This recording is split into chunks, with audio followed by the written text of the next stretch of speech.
Il-Gvern da skema li se toffri appoġġ għal installazzjoni kbar ta' enerġija rinnovabbli. Skema li se tkun miftuħa għal dawk imsejħa solar farms u li jistgħu jinbnew f'6 kategoriji differenti.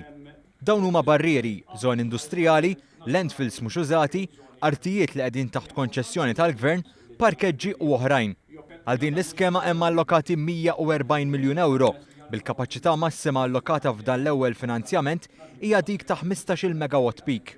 Il-kap eżekuttiv tal-Aġenzija tal-Enerġija u l-Ilma Daniel Azzopardi spjega kif is-sistema adottata mill-Unjoni Ewropea għall-installazzjonijiet kbar hija differenti. Ir-reġim legali tagħha jgħid li għall-installazzjonijiet li huma ikbar minn 1 megawatt ma tistax tagħti il-feed-in tariff klassika li mdorrin biha, imma trid tmur għal competitive bidding system. Ġifieri l-owner tal-impjant irid jibbidja, irid jidħol sistema tarkant u l-iktar developer li joffri tariffa irħisa jieħu l-aid, jieħu government aid li tkun garantita għal 20 sena. Il-mira li sal-2020 ikunu ħarġu iżjed tranches li flimkien jammontaw għal 50 megawatt peak.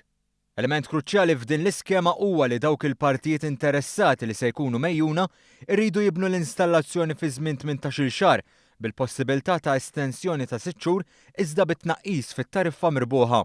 Il-proċess jiġbaħ dak ta' Arkant, bl-inġinier Sandro Lawri isemmi x'għandu jkun sottomess minn dawk li huma interessati. Jinkludu screening letter mill-Planning Authority, jinkludu wkoll studju mill-NMOTA ħabba l-Grid Connection u hemm ukoll xi affarijiet li qed nitolbu biex naraw il-financial capability tal-investitur biex ovvjament imbagħad irid jibbidja t-tariffa li jixtiequ jiġi allokat u li fuqha ħajġi ġudikat. U l-kapaċità ta' għal dik it-tariffa għal dik l-għajnuna li hu jixtieq jingħata. Il-Ministru Joe Mizzi fakkar li pajjiżna għandu l-mira li sal-2020 10% tal-enerġija ġenerata tkun ġejja minn sorsi rinnovabbli. Qed ikun stmat li 4.7% ta' dan jintlaħaq mill-panelli fotovoltaiċi.